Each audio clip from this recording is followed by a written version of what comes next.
Dicen que la cosa más aterradora del Pacífico Sur no son sus marejadas indomables, ni la voracidad de sus profundidades abisales que pueden engullir un pesquero como si fuera un corcho.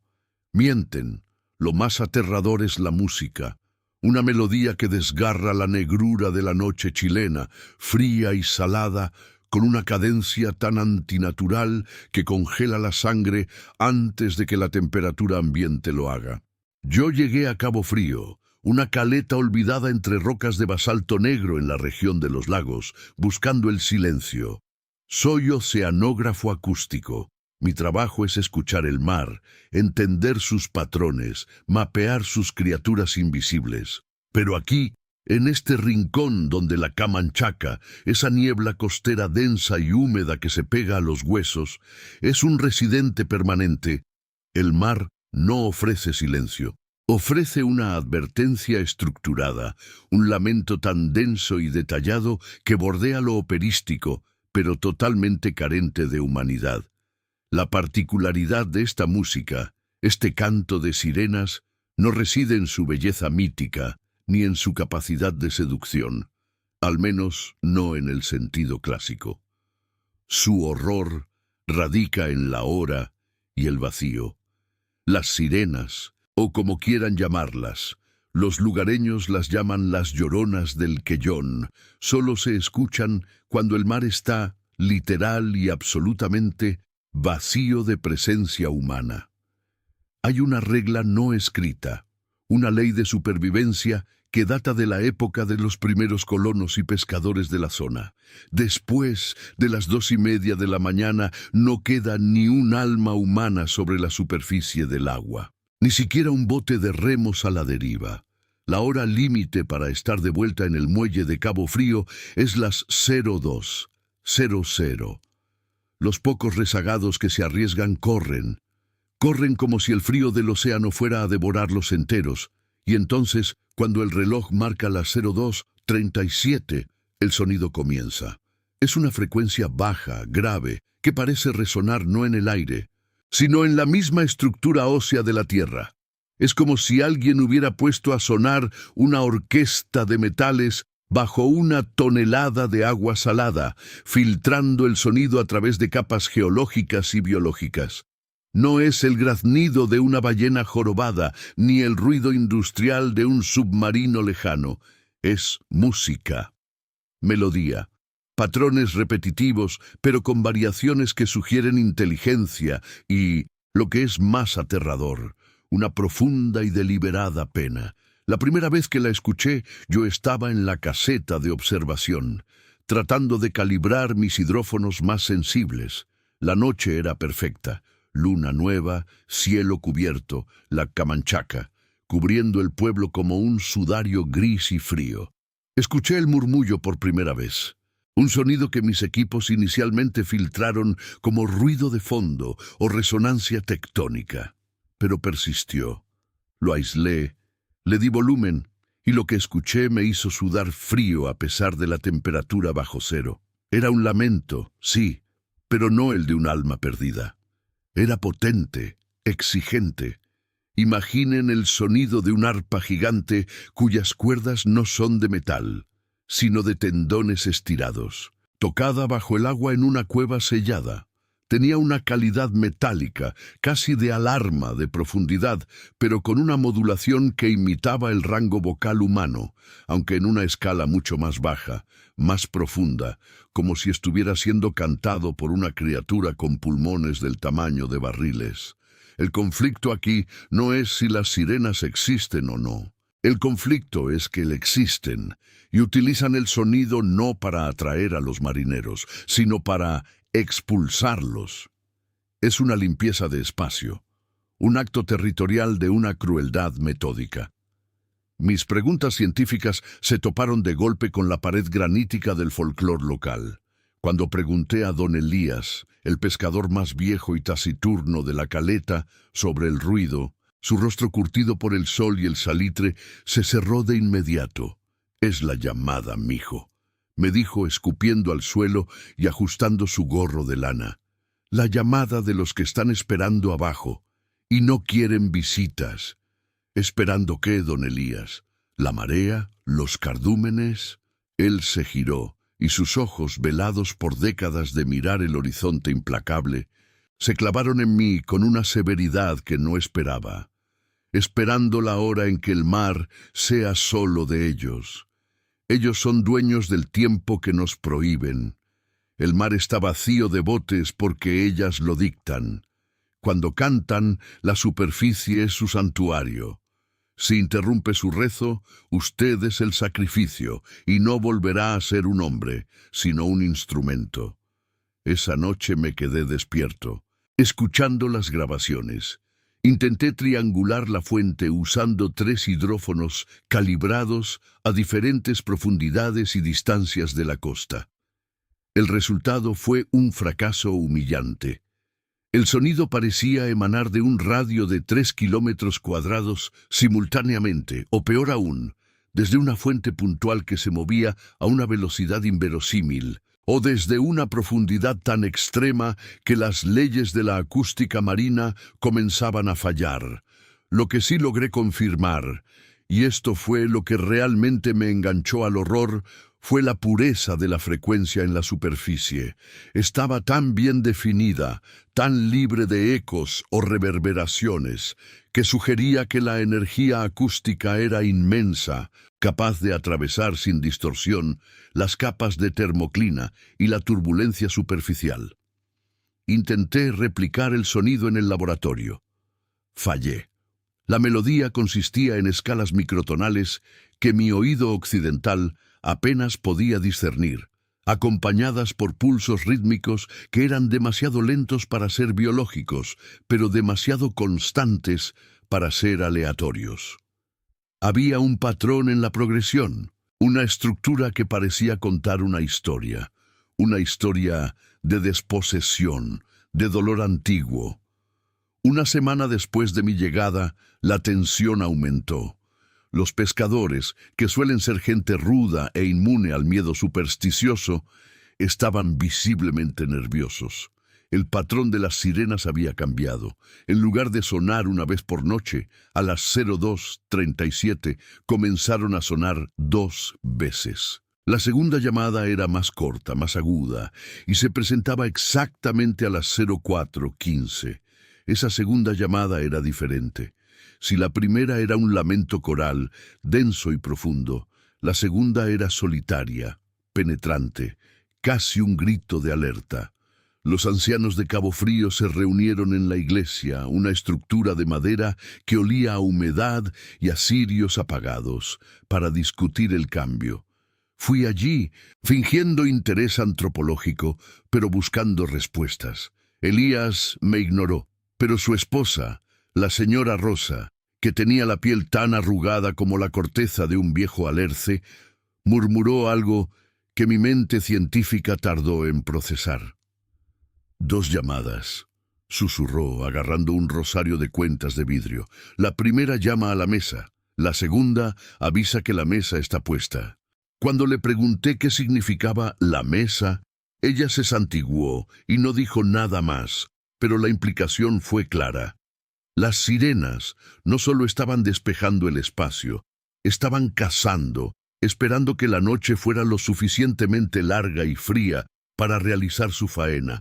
El desarrollo de mi investigación se transformó en una obsesión. Dejé de lado mis estudios sobre migración de cetáceos y me concentré únicamente en la acústica del horror. Monté una boya remota a unos 500 metros de la costa, equipada con un sistema de grabación de espectro completo y una cámara infrarroja, configurada para grabar sin parar, incluso a la hora prohibida. Era una violación directa a la ley no escrita de la caleta, pero necesitaba evidencia irrefutable. Necesitaba ver lo que estaba produciendo ese sonido en el momento en que el mar estaba vacío. La primera noche que la boya estuvo activa, el fallo fue catastrófico. No hubo un corto. El sistema de baterías de litio de alta densidad se drenó completamente en menos de un segundo, dejando un rastro de ceniza negra y un olor a ozono quemado. Y, por supuesto, La boya no registró nada. Me sentí ridículo. El Pacífico me estaba jugando una broma de mal gusto o lo que fuera que estuviera produciendo la música. Era consciente de mi intento de espionaje. Me reenganché al terror, dándome cuenta de que no estaba tratando con un fenómeno natural inerte, sino con una fuerza activa, quizás inteligente, que protegía su privacidad con métodos que desafiaban la comprensión humana de la energía. El miedo dejó de ser una abstracción y se convirtió en una realidad tangible, fría y húmeda. Empecé a sentir la urgencia que obligaba a los pescadores a apresurarse al muelle. No era solo la idea de ser atrapado en el mar, era la sensación de que, cuando el mar está vacío, tú no estás solo. Estás bajo observación. Un día, mientras revisaba los viejos registros de la Capitanía de Puerto, di con algo que Elías nunca me habría contado. El relato de un naufragio de 1930, el velero Desamparo. No fue un naufragio por tormenta, sino por pánico. La tripulación, según el único superviviente, que luego fue declarado loco, saltó por la borda en una noche tranquila y despejada, gritando que la música les estaba abriendo la cabeza. El superviviente fue rescatado agarrado a un trozo de mástil, pero sus tímpanos estaban destrozados y sus ojos desorbitados. El informe mencionaba que la última comunicación del capitán, antes de que cesara la radio, fue una única palabra codificada y escrita en el diario de navegación: sábalos. Pero el mar estaba lleno de otro tipo de peces que no correspondían a esa especie. Ahí estaba la gran revelación. Las sirenas no son criaturas solitarias que atraen a los hombres con dulzura fatal. Son guardias, son los cornos de advertencia. El mar no está vacío a las 02:37 porque temen a las sirenas. El mar debe estar vacío porque temen a lo que las sirenas están llamando. La noche siguiente, después de que la primera llamada profunda terminara, decidí que la única forma de obtener una grabación era estar allí para iniciarla inmediatamente después del fallo catastrófico del equipo remoto. Tenía que acercarme, muy cerca, al borde de la zona prohibida. Preparé un pequeño bote de fibra de vidrio, el más silencioso de la caleta, y lo equipé con un generador a gasolina aislado para minimizar el ruido y un hidrófono conectado directamente a una grabadora analógica de alta fidelidad, lejos de los circuitos digitales que parecían fallar misteriosamente. El plan era simple: navegar a unos 200 metros de la costa, apagar el motor justo antes de las 02:37, esperar que la primera llamada terminara, y si la segunda llamada, la llamada aguda, la de la mesa puesta, comenzaba, encender inmediatamente la grabadora. Estaba cazando el terror. Mientras me deslizaba por el muelle de madera, resbaladizo por el musgo y la humedad, la niebla se había vuelto tan espesa que no se podía ver más allá del alcance de la linterna. El olor a salitre, algas putrefactas, cochayuyo y desesperación era abrumador. Miré mi reloj. 02:15 AM, 22 minutos antes de la hora prohibida. El bote se deslizó sobre el agua, el motor vibrando apenas un susurro. Me alejé de las luces parpadeantes y débiles de Cabo Frío, adentrándome en la negrura líquida del Pacífico. El agua era tan negra que parecía absorber la luz. A las 02:35 apagué el motor. El silencio que siguió fue absoluto, tan denso que me dolían los oídos. La neblina me envolvía por completo. No había estrellas, no había olas. El bote se meció apenas. Estaba a la deriva, esperando que el horror comenzara, y entonces llegó. No de repente, sino escalando desde una vibración imperceptible. La primera llamada, la coral, era más fuerte de lo que mis grabaciones habían sugerido. Sentí la vibración en el pecho, no en el oído. Era una letanía de tristeza y poder. Parecía estar pidiendo permiso, o quizás dando una señal de que el área estaba despejada. El sonido duró exactamente 3 minutos y 18 segundos, y terminó abruptamente, dejando un vacío ensordecedor. Mi corazón latía con furia contra mis costillas. Tomé la grabadora analógica, encendiéndola y ajustando los niveles de ganancia al máximo. 04:14 AM. Respiré hondo, el aire frío quemándome los pulmones. Estaba convencido de que iba a morir allí, solo, en medio de la niebla. A las 04:15, la segunda sirena sonó, y el terror se hizo físico.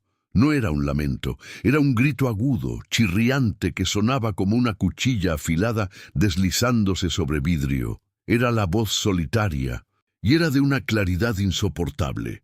Y mientras sonaba, sentí que la grabadora captaba algo más, un ruido de fondo que no había estado allí antes. Un chapoteo. El chapoteo era rítmico, fuerte, y se acercaba a mí a través de la densa niebla. La segunda sirena estaba llamando, y algo se estaba moviendo justo fuera del alcance de mi vista. No eran olas. Era algo que se desplazaba con intención y peso. La llamada se detuvo. El silencio regresó, pero esta vez estaba cargado de la inmediatez del peligro. El chapoteo continuó, ahora más fuerte, justo a babor de mi bote. Me arrodillé. Mi mano temblaba mientras sostenía la grabadora, asegurándome de que estuviera encendida. No pude encender la linterna por miedo a revelar mi posición. Solo escuché, y luego lo escuché. Una tos, húmeda, ronca, antinaturalmente profunda. El sonido de alguien, o algo, despejando su garganta después de haber estado sumergido durante demasiado tiempo. Esto no era folclore. Esto no era un fenómeno natural. Esto era un encuentro, y yo era la intrusión que las sirenas habían advertido. La tos se repitió, y luego una voz, distorsionada por el agua y la cercanía, murmuró una palabra en español, una palabra que parecía estar dirigida directamente a mí. Una palabra que me hizo entender el verdadero horror de la limpieza del mar. Despierto. La niebla se cerró aún más. El frío se intensificó al punto del dolor físico, y el chapoteo se volvió frenético. Sabía que tenía que huir, que había descubierto lo que el mar oculta. Había desobedecido la regla de Cabo Frío, y ahora la mesa estaba puesta, y yo estaba sirviendo de plato principal. Prepárense para la segunda parte, porque es allí donde descubriremos qué sucede cuando uno desobedece la única regla de Cabo Frío.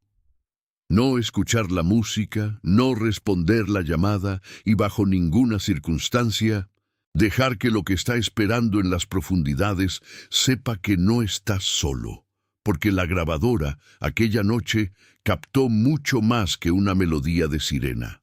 Captó la conversación de la oscuridad, y la sirena volvió, pero esta vez no fue un suspiro metálico flotando sobre la bruma matinal, sino un gemido largo, denso, cargado de una resonancia que se clavó directamente en el esternón, como si el propio andamiaje de hormigón del muelle estuviese cediendo bajo una presión invisible e insoportable. Era un sonido con cuerpo, no una simple alerta acústica. Era la voz gutural del abandono. El primer incidente lo atribuí a la locura compartida que a veces infecta a los pueblos costeros, esa paranoia salina que se pega a la piel junto con el frío austral. Pero esta vez no había justificación humana ni error técnico concebible. Ocurrió a las 3:15 de la madrugada, un horario que la gente del mar respeta con una mezcla de superstición y extenuación. El puerto estaba, literalmente, muerto. Las lanchas pesqueras, pequeñas y medianas, estaban alineadas como sarcófagos blancos sobre la arena seca que la marea baja había expuesto. Ni un alma, ni un vigilante nocturno, ni siquiera el borracho habitual que dormita en los pilares. Solo yo, de pie en la punta del malecón, con la linterna apagada, tragando el aire helado y salobre que precede al amanecer en esta región olvidada de Chile. Lo que golpea más profundamente, y aquí radica el terror puro, es la incongruencia. Las sirenas, por definición, claman urgencia, peligro inminente, la necesidad de una respuesta. Pero ¿cómo responder a una advertencia cuando lo que advierte es la propia nada? La intensidad del sonido crecía, ascendiendo por la escala de do menor a fa sostenido, raspando los nervios ópticos, no solo los tímpanos. Parecía estar filtrándose por las grietas del suelo, emergiendo de la negrura líquida que se extendía ante mí, el Pacífico, vasto y silente, que ahora se comportaba como una caja de resonancia para un instrumento operado por el vacío. Me obligué a avanzar, metro a metro, con la conciencia punzante de que si había alguien más cerca, debía ser la fuente. Y si era la fuente, entonces era algo que desafiaba la lógica del puerto. Revisé la estructura de la Capitanía de Puerto, un edificio robusto de mediados del siglo pasado. Las ventanas estaban empañadas y selladas, los generadores externos silenciosos, la sala de comunicaciones oscura y muda. Si la alarma se hubiera activado internamente, tendría que haber una luz parpadeando, un motor zumbando, un rastro de electricidad violada. No había nada, solo el eco de esa nota monstruosa que parecía envolver el pueblo entero, como si la atmósfera misma estuviese siendo exprimida. Fue entonces cuando la sirena cambió su patrón. De la nota sostenida de angustia pasó a ser una secuencia intermitente, rítmica. Brum, pausa, brum, brum, pausa prolongada, brum. Era un código, no una señal aleatoria, sino un patrón de llamada. Una llamada que solo se producía en el absoluto desamparo humano.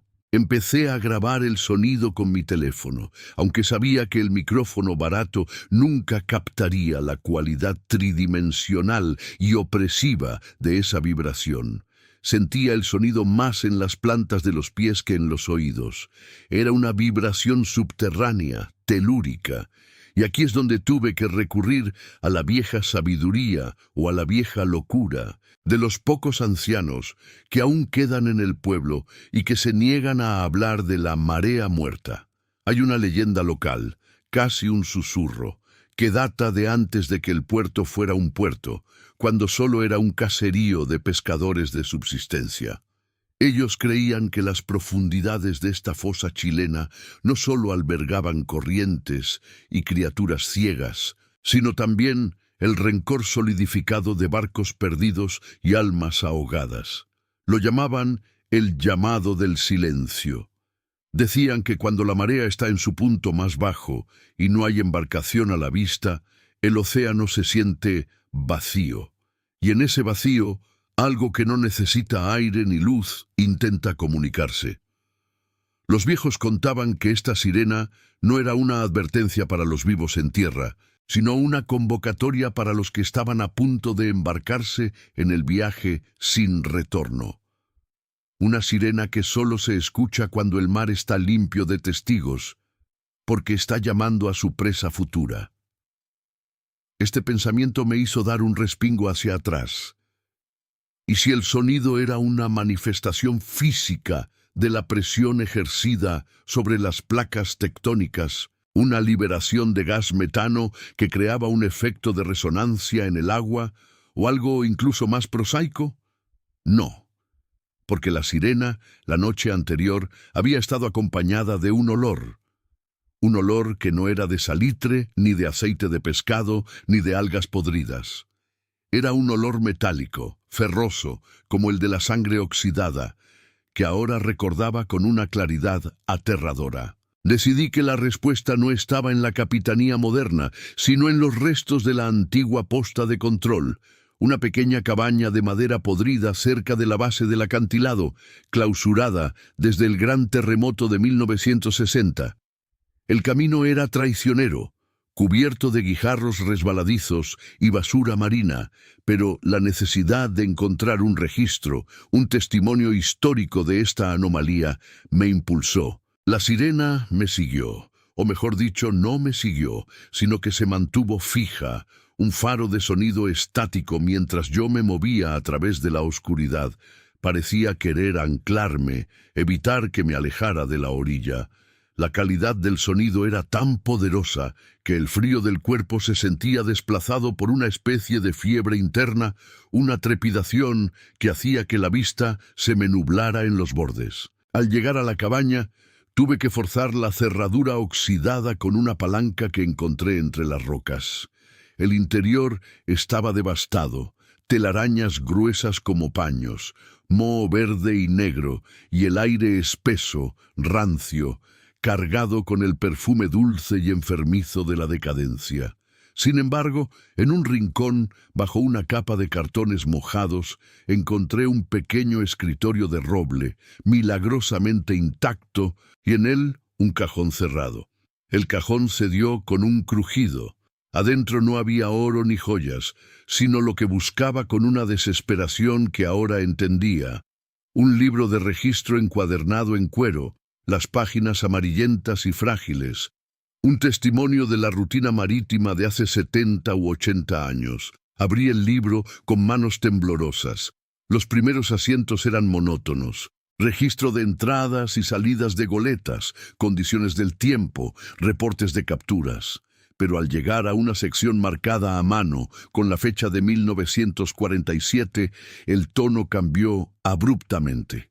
La letra, al principio firme y oficial, se volvía nerviosa, los trazos irregulares, casi histéricos. Leí en voz baja, la sirena aún sonando afuera, amortiguada por las paredes de madera, pero aún omnipresente. Un metrónomo de locura. El texto de 1947 hablaba de un patrón de sonido idéntico al que estaba experimentando. El encargado de turno había escrito: Octubre 14, 3:00 AM. El mar estaba sereno como un espejo y ni una vela en el horizonte. Sin embargo, el lamento volvió. No de nuestro faro ni de ningún vapor, sino de la profundidad. Lo sentí en los huesos. Intenté llamar a la base en Valparaíso, pero las líneas estaban mudas. La sirena parecía una queja, luego una invocación. El cabo Ramírez jura que vio algo sobre las olas, algo oscuro que no era espuma, algo que se elevó y luego se sumergió cuando el sonido alcanzó su máximo volumen. Seguí leyendo, pasando las páginas rápidamente, obsesionado por el patrón. Los reportes de la sirena aparecían con una cadencia inquietante, siempre en marea baja extrema, siempre cuando la luna estaba casi nueva, y crucialmente, siempre precediendo a una desaparición. En 1947 desapareció un pescador llamado Elías Muñoz. En 1951 fue una familia entera en una pequeña embarcación de recreo, a pesar de las advertencias de temporal que nunca se materializó. El patrón era siempre el mismo. El silencio precede al sonido, y el sonido precede a la ausencia. Pero el registro más perturbador, el que hizo que el frío real del Pacífico me calara hasta la médula, era de 1958. Diciembre 5. La sirena ha estado activa por 3 noches. No hay explicación lógica. El alcalde ordenó silenciar todas las alarmas portuarias para evitar el pánico. Pero no sirvió de nada. El sonido viene de abajo, del abismo. Esta noche, mientras el sonido tronaba, sentí la necesidad imperiosa de ir hacia la orilla, de meterme, no para huir, sino para responder. El sonido no es de auxilio, es una invitación. Es la boca abierta del mar que pide que nos acerquemos. Me até a la cama para no ir. Elías, el nuevo asistente, no tuvo tanta suerte. Su cama está vacía, su ropa sigue aquí, pero él se fue. Dejó una nota ridícula. Me llaman. El mar necesita gente. Ellos lo necesitan. No, Dios mío, no es el mar. Es lo que está debajo de él. Es la cosa que se aburre cuando la costa está vacía. El miedo que había sido abstracto, ahora era palpable. La sirena no era un fallo mecánico. Era un fenómeno con historia, un depredador auditivo que se aprovechaba del silencio. No estaba advirtiendo a nadie sobre un peligro, estaba creando el peligro, atrayendo a las mentes vulnerables hacia la oscuridad líquida. Yo estaba allí, solo, en el momento de mayor intensidad del llamado, en la misma cabaña donde un hombre se había atado a la cama por miedo a la seducción del sonido. La sirena afuera, quizás a solo 100 metros, alcanzó un crescendo. El ruido vibró tan fuerte en mis manos que casi se me cae el libro. Ya no era un lamento, era un rugido sostenido que parecía contener palabras inaudibles, un canto fúnebre inarticulado, prometiendo descanso y olvido si uno solo se atrevía a dar un paso más allá de la arena. Me di cuenta de que mi pulso era irregular y mi respiración superficial. El desarrollo de esta noche no era una investigación, sino una trampa. El sonido me había atraído aquí, a la cabaña abandonada, para que descubriera la historia, para que confirmara que lo que estaba sucediendo era real, y al mismo tiempo me dejara vulnerable, y solo para el momento en que el sonido alcanzara su máxima fuerza de sugestión. Justo cuando la tensión era insostenible, la sirena no se detuvo, sino que cambió de dirección. El sonido, que antes había sido frontal, ahora se sentía como si estuviera girando alrededor del acantilado, moviéndose hacia el pueblo, pero no por la costa. Parecía estar elevándose. Salí de la cabaña, dejando el libro abierto sobre el escritorio. La noche chilena era de un negro profundo, pero en la distancia, sobre el pueblo, donde solo debía haber silencio y techo de zinc, vi una luz débil, intermitente, que acompañaba perfectamente el pulso renovado de la sirena. Una luz que no podía existir. Una luz que se movía a una velocidad imposible para cualquier embarcación terrestre o aérea. La sirena estaba en el pueblo, la cosa que produce el sonido cuando el mar está vacío. Había dejado el agua y ahora estaba entre las casas. El registro de 1958 mencionaba que el hombre que había atado a su asistente creía que la cosa se aburre cuando la costa está vacía. Si no hay nadie en el mar, ¿a quién llama? Llama a los que están en tierra, por supuesto. Y ahora el sonido, esa invocación metálica y profunda, se acercaba a las casas dormidas de la costa. Necesitaba llegar a un lugar alto para ver, pero sobre todo necesitaba el registro de las mareas de aquella época para superponer los patrones de 1947, 1951 y 1958 con el ciclo actual. El libro estaba ahí, esperando, con la última página revelando la escalofriante verdad de la cosa que no teme al silencio. Pero yo debía seguir el sonido ahora. Debía ver lo que la Capitanía de Puerto de 1958 había presenciado al final. El llamado ya no venía del agua, sino de la propia tierra. Esta vez no grabé, corrí. Corrí con el sonido vibrando en mi caja torácica, hacia donde la luz fantasma parpadeaba sobre los techos, la sirena llamando y atrayendo, prometiendo un final rápido. Sé que no estoy lejos de entender qué es esta cosa, pero temo que ya es demasiado tarde para evitar a quién está llamando ahora. La respuesta, la clave geológica y temporal de este terror está esperando en ese registro de mareas, pero la criatura está aquí, y yo, solo, sin nadie en el mar, soy el único que puede escucharlo. Necesito que alguien analice el registro que acabo de encontrar en la cabaña. Hay un nombre clave que el oficial de 1958 tachó y escribió encima: la campana silenciosa. Y lo más importante, necesito saber cuándo es la próxima marea baja extrema. Investiguen esto, ahora, antes de que la luz se detenga y la sirena se calle, porque si se calla, sabremos que ha encontrado a su objetivo. El aire se había vuelto irrespirable, no por la podredumbre, sino por la densidad del sonido. No era un olor, sino una sensación táctil y gaseosa que vibraba en la boca y los pulmones. Estaba en el umbral, justo donde el último resquicio de luz del día, filtrada por una grieta insignificante en el acantilado, moría en la oscuridad más absoluta. Había seguido el eco hasta una caverna estrecha, una boca abierta de roca negra que solo las mareas más bajas, los momentos de mayor vaciado del Pacífico revelaban. Era el momento exacto en que nadie, absolutamente nadie, podía estar navegando. El mar se había retirado a un silencio antinatural, exponiendo kilómetros de playa fangosa y rocas peladas. Y allí, en ese desierto salino, el coro de las sirenas alcanzaba su punto álgido. El sonido ya no era el lamento hipnótico que me había traído durante meses, no era la promesa de un amor ahogado o la elegía de las profundidades.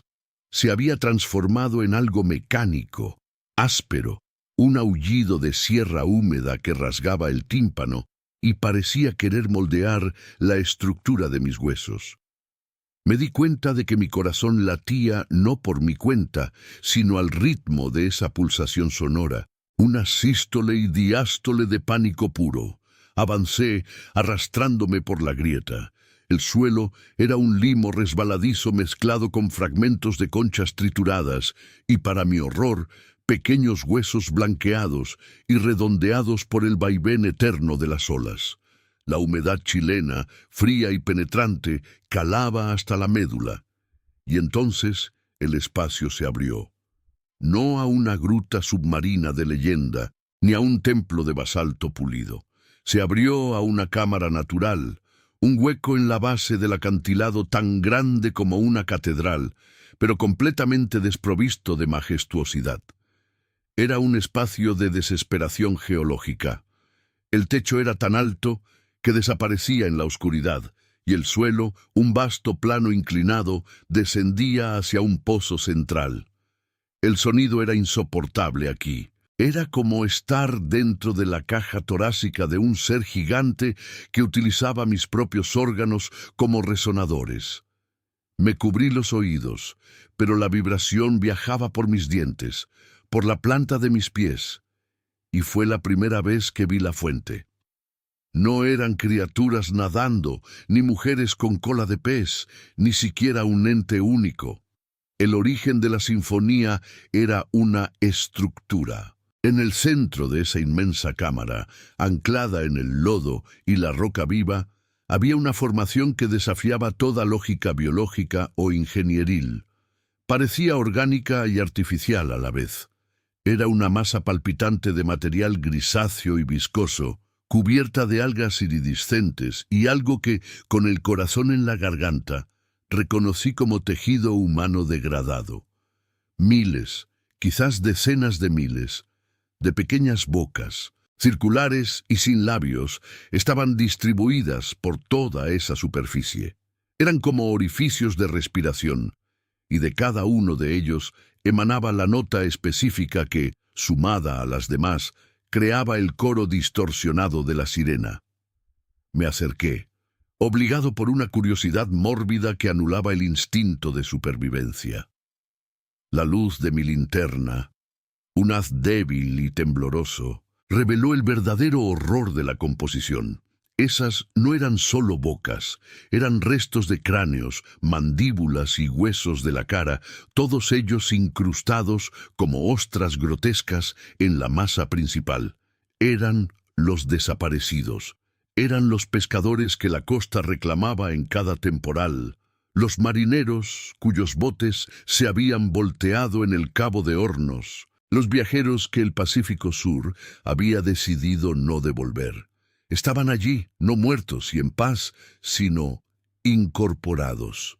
La estructura era un órgano vivo, una colonia simbiótica o quizás un parásito gigantesco que se alimentaba de la biomasa de la tragedia humana. Observé detenidamente una de las bocas más cercanas. Pude distinguir lo que quedaba de una dentadura humana, incompleta y corroída por la sal y el tiempo. En la cavidad bucal, en lugar de lengua o garganta, había una membrana tensa, casi cristalina, que vibraba a una velocidad espeluznante. Cuando el sonido se intensificaba, la membrana se estiraba hasta el punto de la ruptura, liberando ese tono agudo y penetrante. El coro era el resultado de un sufrimiento colectivo y continuo. No cantaban, estaban gritando, pero sus gritos habían sido capturados y modulados por la entidad que los había absorbido. De repente, comprendí el patrón de las mareas y el silencio. Las sirenas se escuchaban solo cuando nadie estaba en el mar, porque ese era el único momento en que la estructura podía respirar y operar sin interferencias del oleaje superficial. La marea baja exponía la base de la caverna lo suficiente como para que el organismo pudiera emitir su señal sin ser ahogado. Era su momento de máxima vulnerabilidad y, por lo tanto, su momento de mayor poder. Y esa señal no era una canción para atraer, era una señal de preparación. Mientras más observaba, más evidente se hacía la naturaleza predatoria de la masa. Las bocas no solo gritaban, emitían una frecuencia específica, un pulso que, si bien sonaba a lamentación para el oído humano, debía ser algo totalmente diferente bajo el agua. Era una llamada de retorno, un cebo resonante que viajaba a través de la arena húmeda y el aire quieto de la costa. El terror se hizo helado y físico. Me di cuenta de que yo, al adentrarme en ese santuario de lo absorbido, había entrado en su campo de acción. Yo era el primer testigo presencial de su ritual de alimentación, y entonces uno de los gritos pareció cambiar de tono. No de la masa en general, sino de una sección específica, aquella que estaba más cerca del pozo. El sonido se volvió más personal, más articulado, menos como una nota musical y más como un nombre. No era mi nombre, pero era el nombre de alguien, pronunciado con la voz rasposa y múltiple de miles de ahogados. Era el eco de la desesperación final. En ese momento de clímax sonoro, la vibración se intensificó tanto que la roca alrededor de la estructura comenzó a rezumar. No agua salada, sino un líquido espeso, oscuro y maloliente, que parecía savia de muerte. La estructura, la colonia de los muertos, estaba alimentándose de la energía de la desesperación y estaba a punto de expandirse. El pozo central, que hasta ahora solo había sido una sombra negra, comenzó a burbujear. Eran burbujas lentas, densas, que al estallar liberaban un hedor indescriptible a azufre y carne putrefacta. Algo iba a salir de ese pozo. La masa se contrajo y se expandió con un sonido húmedo y nauseabundo, como un pulmón de 10 metros de diámetro. Las bocas individuales se sincronizaron en un único y gigantesco grito que ya no era un lamento, sino una orden de salir, de reclamar. Mi mente se rompió. Dejé de ser un investigador y volví a ser un simple animal presa. El conocimiento era inútil ahora, solo quedaba la supervivencia. Di media vuelta para huir, tropezando con los huesos dispersos, cuando mi linterna cayó al suelo. En la oscuridad parcial, lo que vi al borde del pozo me paralizó más que el sonido. La estructura no era solo una capa de víctimas incrustadas, estaba sostenida por algo. Eran manos. Miles de manos esqueléticas largas y delgadas, de un blanco enfermizo, que surgían del pozo como raíces pálidas y que se aferraban a la masa central. Estas manos no estaban muertas, se movían, se retorcían lentamente, amasando y moldeando la colonia, manteniendo la tensión de las membranas vocales. Eran las extremidades de lo que vivía abajo, en la oscuridad, en el abismo que el Pacífico solo revela en su momento de máxima retirada. La sirena no era el sonido. La sirena era la mente que dirigía el coro, y esa mente vivía en el pozo, utilizando a los náufragos como su aparato fonador y su sistema de alerta. El pozo era la verdadera boca de ese tramo de costa chilena, y la marea baja era la señal de que la boca estaba abierta y hambrienta. El miedo me devolvió la fuerza. No huí, corrí. Corrí sin pensar en el camino, sin importarme si me raspaba la piel o si caía en el fango.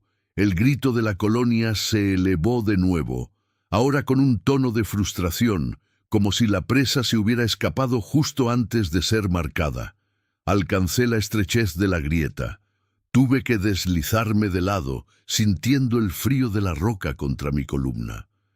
El sonido, aunque amortiguado, seguía martillándome. Mientras luchaba por salir de la caverna, sentí el aire cambiar. La temperatura bajó drásticamente y con ella llegó el inconfundible olor a mar recién llegado. La marea estaba volviendo. El ciclo se estaba revirtiendo. El silencio de la tierra estaba a punto de terminar. Logré salir al aire libre. La playa seguía desierta, pero ya no estaba estática. Se oía el murmullo distante, el primer susurro del océano, regresando a su cauce. Las primeras lenguas de agua lamían las rocas más bajas, y en ese instante el coro se cortó. No se desvaneció, no se redujo, simplemente se detuvo. Fue un apagón absoluto del sonido. La inercia del grito se quedó pegada a mis tímpanos, pero el aire mismo se había vuelto mudo. El silencio que siguió fue el más aterrador que jamás había experimentado. Era la paz de un depredador que acaba de cerrar sus fauces, la tranquilidad de la trampa que se ha activado y ahora espera a su siguiente víctima. El monstruo se había sellado de nuevo en el corazón de la costa. Me arrastré lejos de la grieta, lejos del acantilado, hasta que el suelo firme bajo mis pies fue reemplazado por la arena seca. Miré hacia atrás. La grieta, expuesta hacía segundos, ya estaba siendo cubierta por las olas que regresaban con una velocidad inquietante, como si el mar estuviera ansioso por ocultar el secreto que había revelado accidentalmente. La marea alta no solo oculta la entrada, sofoca el aparato fonador de la colonia. La presión del agua y el caos del oleaje impiden que las membranas griten. Por eso el terror solo tiene voz cuando la costa está en silencio. Las sirenas no son un llamado para que el marinero se hunda, son la voz de los ya hundidos, que utilizan la ausencia del mar como un momento para gritar su dolor y al mismo tiempo sembrar el terror que atraerá a los próximos. He regresado a mi casa, a kilómetros de esa costa. El sol ha salido y la vida sigue su curso. La gente se ríe, los botes están en el puerto y el mar suena normal, rítmico, engañosamente tranquilo. Pero yo ya no soy el mismo. Llevo el grito de esa cámara en mi interior. Cuando me acerco a cualquier cuerpo de agua, o incluso cuando simplemente hay un silencio prolongado a mi alrededor, puedo sentir el eco de esa vibración colectiva en mis huesos, la memoria de las miles de bocas humanas gritando en perfecta y horrible armonía. El terror no está en la leyenda de las sirenas que atraen a los hombres a la muerte. El verdadero horror de la costa chilena es saber que los muertos nunca se van. Simplemente se fusionan, se convierten en la propia geografía del dolor y esperan pacientemente a que la marea baje. Esperan a que el mundo se quede en silencio para poder gritar de nuevo. Y ahora que sabes esto, te suplico, con la desesperación de un hombre que ha visto el motor de la tragedia, cuando estés en la orilla y notes ese silencio extraño, ese vaciado antinatural del mar, no busques la fuente de la música. No intentes ser valiente. Simplemente corre. Corre sin mirar atrás, porque en ese momento la costa ya te ha visto, y el coro de los ahogados está a punto de elevar su siguiente nota, y tal vez, esta vez, esa nota lleve tu nombre, y la marea, siempre paciente, ya está regresando.